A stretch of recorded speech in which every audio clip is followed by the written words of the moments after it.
That's a telephone. I'll answer it. No, I must count them. Yeah, Two rings. I have to answer the phone there. No, I am counting the rings. Three rings. Hauntcast Bone Phone. Calling you long distance on the bone phone. Well, I mean, it's really not long distance. Maybe back in the old days, it's really just New Jersey. But anyway, we've got Chris Gay, long-term listener, first-time guest, host of the world-renowned Haunt Tech Tips YouTube channel. And so, Chris, right, you're a haunter, you're a Ghostbuster, you're a YouTuber, you're a podcaster, and an all-around model American. I do the best I can. I will say retired as a Ghostbuster, but still keeping up with the rest. Oh, okay. Because that's how we originally met. I think we met at the National Haunters Convention when that existed. I think I met the first year I was down there, and you were there with some of your crew, right? Am I wrong? Yeah, back in Valley Forge. That was the big show that got me into haunting. I always knew haunts were a thing, but until I went to that show and had that, oh my God, there's an industry here moment, that was the light bulb right then, right there. So you were there when it all started for me. I was there from the very beginning. Yeah. So when I originally met you, you weren't even listening. You didn't listen to Hauntcast at that point. You learned about us from there, and then you were getting into haunting and then listened to the show? Is that how it worked out? Yeah, exactly. We actually listened on the way home, sitting in traffic on the Schuylkill, which you know what that's like. Yeah, that's funny. That seems like eons ago, man. Oh, because that was that might have been like the first or second year that we were doing the show, so it's got to be at least a good decade ago at minimum. So yeah, crazy, man. So Ghostbusters, not so much, but you've got other hobbies to keep you busy. One, you have a home haunt, correct? Actually, it's a fire department based charity haunt. Oh, great! So man, that's better. Always a small, tiny home haunter, the parents' front porch, that sort of thing. Lived in one of those nice neighborhoods the kids love to trick or treat in, and outgrew that really fast.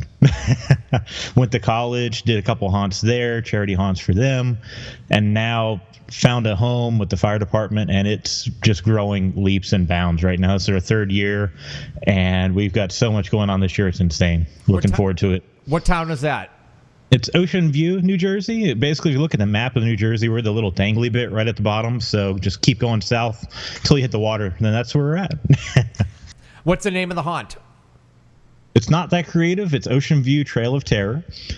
But a lot of people around here have never even been to a haunt before, so we kind of had to explain what it was in the name. Yeah, sometimes keeping it stupid simple is the way to go. Yeah. Yeah, it's worked so far. It makes the marketing a little bit easier, but we put a new theme on it every year. So this year it's Freak Show, obviously with it and all of that. Huge right now, kind of riding the wave. We're not doing an it haunt, but we're just riding that wave, riding that interest, which seems to be working pretty well already. So it's all outdoors? 90%. We have a queue area, which is where the engines would normally park. So it's covered queue area with video screen. We do some video loops there, let some advertisers play some sponsored videos. Then the first room is indoors, but then the rest is all in the woods, which last year, the first room, we did a full-on escape room in there, a little 5-minute escape room, told the story. This year, we're going to have a cabinet of curiosities, working on a 2-axis skull for that right now. So it gives me a little indoor, a little outdoor, so I can have something fancy and neat up front, and then everything else out in the woods where it's dark and scary. Do you act? Do you just do all the behind the scenes, the setup and all of that, or what's your role mainly? I'm not 90% the director, trying to keep everything running around on an ATV. Thank God we got that last year, so I could actually not run my feet off all night long. But when I can, I try to sneak in and get a few scares in. We've been picking up a couple CFX masks used here and there on the back pages of Facebook and eBay. So that way I can throw something on, go have some fun in the queue line. Then the radio talks and I have to go work. But I get a little fun in. That's good. Get your haunt on. Yeah. Oh, yeah.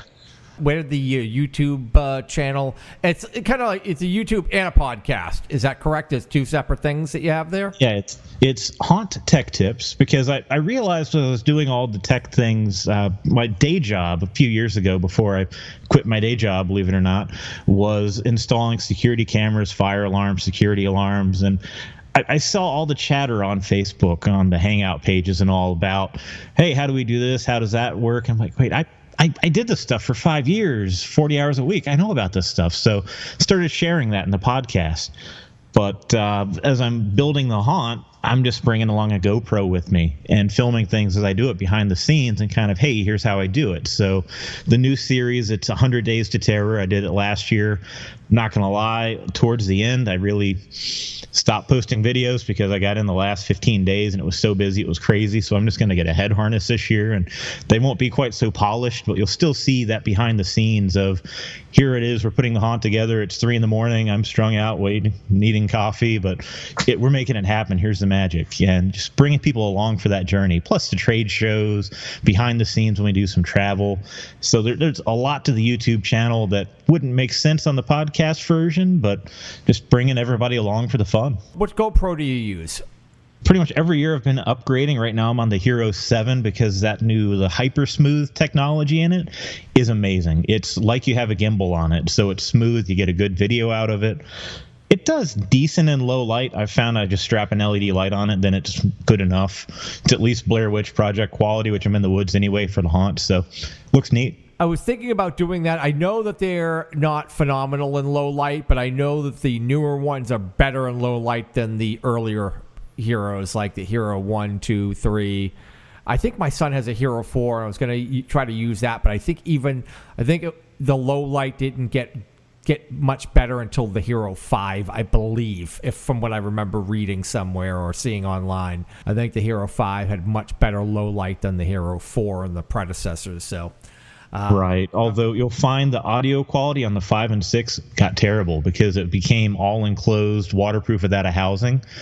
So that's the other thing. I actually have a Rode video mic plugged into the USB port. So it's not at all waterproof, but that makes a huge difference having that external mic on the newer ones. The 4 sounds great, but you can't see anything after dark. Yeah. So the 7 is the way to go right now. That's the best they have. It seems like it. Yeah. Yeah, because I'm actually even thinking about grabbing one to go out. I'm doing a trip out to Arizona to hit some of the national parks and stuff. And I was thinking that would be great to throw one on my bike and, when I'm cruising around. And I also probably could really use one for the haunt. I have a really nice Sony camera, like an A6000, that's amazing in low light. And that's like, 4 or 5 years old, and it's still, it's awesome in low light. That's how I take all my haunt pictures and video. But yeah, a little too cumbersome to kind of try to hook up to things, and not always that convenient, especially if you could put it on a head mount like you're talking about and run around and be a pretty cool scare cam type of thing, Right. What I really wanted to talk to you about is, I think it was one of your podcasts that you had on YouTube, and you're talking about projectors. So anything you recommend? The LED projectors have just recently gotten affordable, and they're decent. They make... Of course, you can get a professional quality LED projector, but you don't really want to put that out in your yard, put it out in the weather. The one I've picked up off Amazon, total no name, and we used it for a cemetery scene. We put some gray chiffon material between the cemetery gate, hid the bottom of the material with a chain so they wouldn't walk through the material by accident, project a ghost on that from the rear, and it worked great. Plus LED, so it was low power. It had built-in USB, built-in micro SD, full-size SD, and it was just done all in one unit, which is beautiful. You don't have to have a separate media player plugged into it. They discontinued that one, of course, because I was going to recommend it. But there's different brands out there. Really just a no-name Chinese Amazon cheapos are halfway decent. And with Amazon, you do get that A to Z. So if it's a dead out of the box, you get a little coverage there. But what you got to look for is the resolution. You'll see advertised all day long up front. It'll say 1080p. but that's the input, meaning you can put a 1080 video on it. Native resolution is what you're looking for. If you dig down in those specs, what you'll see on a lot of them is 400 by 1080p is the input. The output is the native resolution, is what it actually puts out. Is that what you're talking about? Exactly. And that's where if you go on Amazon and search them real quick, you'll see Amazon Choice, Vankyo Leisure, mini projector, full HD, 1080p. But then once you dig down a little bit in the review there, or not the review, the listing, it's going to say native resolution, which is actually 854 by 480. So they're advertising it as 1080 because you can put 1080 into it, but then the image it's putting out is 480, which is old school TV or VCR quality, which isn't bad for a haunt setting. If you're doing a very small image in the dark, that's fine. You can make a ghost, throw it slightly out of focus, works great. But if you're doing, per se, a queue line and you're trying to put up your advertisers, it's going to be a blurry mess. So what would you recommend in that case? 720 is considered HD. When I say that, I say it with air quotations because 720 was HD when DVDs came out. Mm-hmm. But that will get you by. You can at least throw things a little bit out of focus and work with that. You have to watch out with the kits you'll see at your Home Depot or your Walmart. They're all that 400 line of resolution, maybe a little bit lower. And the lumen output as well, the brightness on those is marginal. It works for haunters. If it's a small image in a dark room, it's going to work. If you want something maybe like door size, window size, or smaller, the Walmart, the Home Depot, they're probably going to work for you.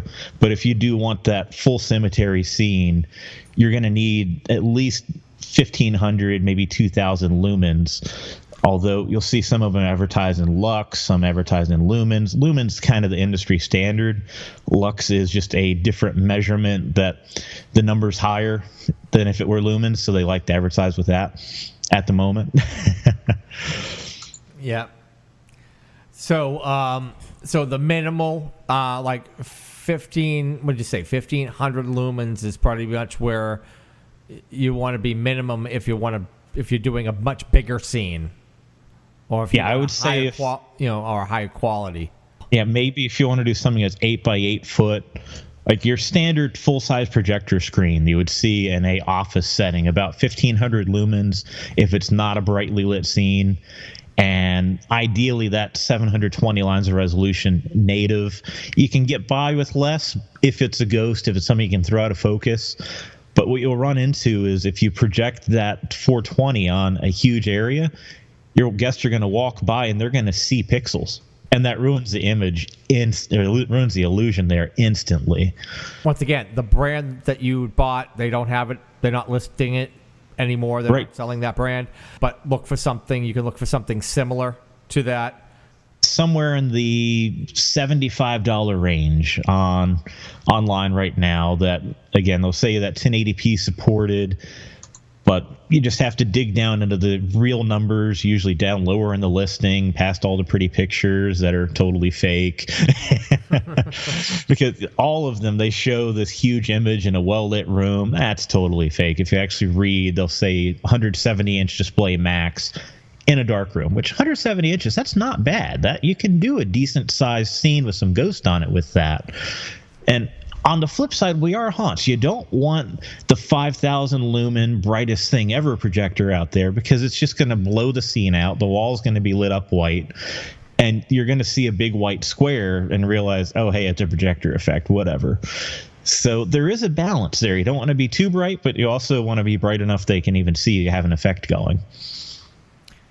What other kind of effects have you come across that are pretty good for a home haunter type of setup? A lot of the LED tape lights, and even recently the fog lasers, or the swamp laser effect, they're coming out and they're USB powered now, which if you're a home haunter for 1-2 nights, that's awesome because you can use little battery power banks, phone chargers, and run these LEDs, run these lasers. So you don't have to go out and run that 12 voltage wiring all over. You can just put some little battery banks out and run your lighting right off of that. So it gets you out of the 120 volt game, and you don't even have to run wires and power supplies now. Just battery bank and plug it and play. I was looking at some tutorials on how to make those cheap, they're line lasers so that you can run that swamp, that laser fog, or laser swamp, I mean. So there's really not too much to it. It's like a laser pointer, except it disperses, it shoots like a line, like a horizontal line or vertical, depending on how you hold it. Yeah, it's the same thing as they use for laser levels when you're hanging a picture at the hardware store. They just take out the element and they're selling it as its own single device. Yeah. Now, do you have that effect at your haunt? We have them on order. They're coming on the slow boat from overseas. So hopefully I'll put a video up once they get here. I think, it's funny. I just bought, let me tell you, I'm going to open up my eBay. Hold on. I'm going to open up my eBay purchase thing, and I'm going to read what I have and tell me whether I bought the right one. But yes, the expected delivery is, it's like 5 or 6 weeks away from China, from Shanghai or somewhere. Let me pull this one up and see if I did buy the correct one, or maybe we even bought the same damn thing. It looks like it's a Laserland 5 milliwatt, 10 milliwatt, 532. I don't know what does NM? What does NM mean? Do you know what that means? Nanometer. That's the wavelength of the light it puts out. So that's telling you the color in technical speak. Okay, nanometer, a green line laser module diode laser. That's what it says, and it says it's like APC 3.0 to 3.7 volt. Does that sound like the right thing? Will that do the trick? That sounds like it. The one I'm looking at right now, and actually the one I ordered, is USB powered, which kind of a neat trick. You can plug it in the wall, you can plug it in a battery bank. But yeah, there's all sorts of them out there right now, and I'm sure the price that you see on the stateside distributors is quality control. They're taking them in, they're testing them, they're making sure they're not going to burn out 5 minutes into it. But thus is the slow boat discount risk. I know, that's why, because this one that I purchased was like nine and change, like $9.88, and so I bought 2 of them. I figured, okay, 2 of them should do the trick, because I'm not looking to cover a huge area. But I figured, it will do the job. So now this one was not USB. Had I talked to you before I purchased it, would have probably got the one with the USB connector on it to plug it straight in. But yeah, this one just looks like a quick little wiring job. Shouldn't be too complicated. But I love the effect, and I always thought that I would try to work it in. This year I may not be doing a walkthrough, so I thought maybe I could put something up in the driveway and make this, because my theme is the Village Buyer, so it's like swampy and whatnot. I thought that would be a cool effect to do, to run that out there. So right. So if it's a 3 to 3.7 volt, so I'm just going to need to get a wall wart that's about 3 volt wall wart. Is that kind of what I'm going to have to do? And just that, or as long as it's DC, just get yourself a couple good AA batteries and get a little battery enclosure. Now you can go to Radio Shack and buy that anymore, but 2 1.5 volt batteries will give you 3 volts, so that could work. 1.5 volt would be what? A AA or AAA? A double. They're both 1.5 volts, just different sizes. You get more power out of the double because it's bigger, more capacity. Oh, okay. So just a couple of AA's should do the trick. Yeah, and I do recommend lithium. For some reason, it gives you a little more voltage than advertised on the lithium batteries, and the laser is just a little bit brighter with that, which is nice. This little conversation with you was more just completely selfish on my end, but hopefully it will help other haunters out. That was mainly what I wanted to talk to you about, is those 2 things. I figured, hey, this guy has a YouTube channel that says Haunt Tech Tips. He better know this shit, damn it. I'm calling you out if you don't. No, but you actually did. That's awesome. And if you watch the videos, half of them, it's me figuring things out. So I put the GoPro up, looking down at me working on something, and I've blown a thing or 2 up. Not on video yet, but I'm sure it'll happen sooner or later. But live and learn. That way my viewers don't have to do the same screw-ups I do on the way getting things together. Yeah, that's great because I can at least hit you up too if I have any issues with this. I'll just I'll hit you up. So how's things going right now with the podcast and YouTube channel? How's things working out with that? The podcast it's still steady. I haven't made an episode for it in ages. That's my bad. It seems like every time I sit down to record, I'm also a firefighter and EMT, so every time I sit down to record, I get 5 minutes in and the pager goes off. But the YouTube though is leaps and bounds. Almost 40,000 subscribers right now. I've got a video from Transworld that went viral. So believe it or not, the YouTube is funding a little bit of the toys for the haunt this year. Apparently some influencers saw this video, liked it, shared it, and it was a video of the Big Unit 70 Pennywise prop from Transworld 2 years ago. And that video alone has had, I think, 12 million some views. And it's just a juggernaut. And as people see that video, they subscribe, they click onto other videos, and one video really took the whole channel off. And it's dumb luck in large part because there's how many videos of that animatronic out there, and mine just happened to catch. So what else you got coming up? One cool video we actually just put up. Went out to Santa Fe, New Mexico a few months ago to a place called Meow Wolf. Which is as weird as it sounds. Meow Wolf, it is a giant mix between a adult Chuck E. Cheese, a art museum, a kids touch museum, a concert venue, and a escape room / haunted house walkthrough. Craziness. It was just a place built by artists, funded by the guy that created Game of Thrones, because he saw their idea, thought it was cool, threw some money at him.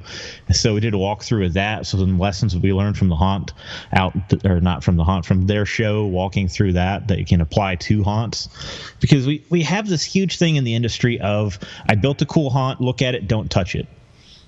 But touch. We want people to hear things. We want them to see things. We want them to smell things. Maybe we don't want to touch our patrons, but maybe we give our patrons something to touch, give them that interaction with the haunt. And some of the cool things they did at this Meow Wolf place, there would be light up mushrooms or bones, and if you touch them, they would be musical. So this wall is an instrument. And I'm not saying make your haunt an instrument, but maybe if you're walking through and you touch this wall or you touch this button, something happens. Like the old phone on the wall, you pick it up and there's a recording on it, something scary. That level of interactivity that we normally tell people don't touch. Yeah, you're in a way for them to touch. Yeah, it's like when you're in you're in Disney World, especially like the Haunted Mansion. You touch the little saxophone and it goes off. You tap the cat and the cat meows. And that type of stuff. Exactly. Just adding that interactivity that gives your customer a little something extra just brings them that much more into the show. Which that was really impressive with the way they did that, and we can totally use that to make our shows better. Right. So that was something you had just gone out and checked out, and the video is coming out shortly? Or maybe... video went out about a week ago. I was out there. All right. And it took off a little bit. Some people were interested in it. But I was out there on a business trip and just snuck off one night, and awesome time. So where can people stalk you on the net? You go to haunttechtips.com. That's where I post pretty much all the podcast episodes, any major news, the coolest videos, and just like and subscribe on YouTube. There's something new up there. It gets a little dry January, February, but most of the year I'm posting something at least every few weeks, be it behind the scenes of the haunt, teasers for the haunt. I have a video up about the haunt GoPro vlog rig, which that might help you out a little bit with yours, showing the lights, the mounts, all that. So YouTube's the place right now. That's where most of my efforts are going. Well, they could also catch over on Facebook under the same thing. You have a page over there for Haunt Tech Tips. You Chris Gay on Facebook. And other than that, I thank you for your support for over the years, Chris. You've been a long-term faithful listener. I mean, the fact that I know your name, and I'm like, yeah, I know this guy from like 10 years ago, and he's been consistently, I've always seen you like posting and commenting, and I always appreciate it too. It's awesome. So hey, man, it was great catching up with you finally. I mean, it's been a while, so I hope you have a rocking season down there. I look forward to it, and it goes both ways. I've learned so much from the different guests you've had on the shows over the years, different vendors, different ideas, and of course Revenant section. Well, we're in the woods, so his episode about thinking about where you're at and building your haunt accordingly kind of designed most of our haunt. So thank you. I'm going now. Heaven help you. Please like and follow the podcast. Stalk us on Instagram, Facebook, and YouTube. Links in the description. And help us by sharing Hauntcast with all your haunted Halloween brethren. Until next time, stay scary.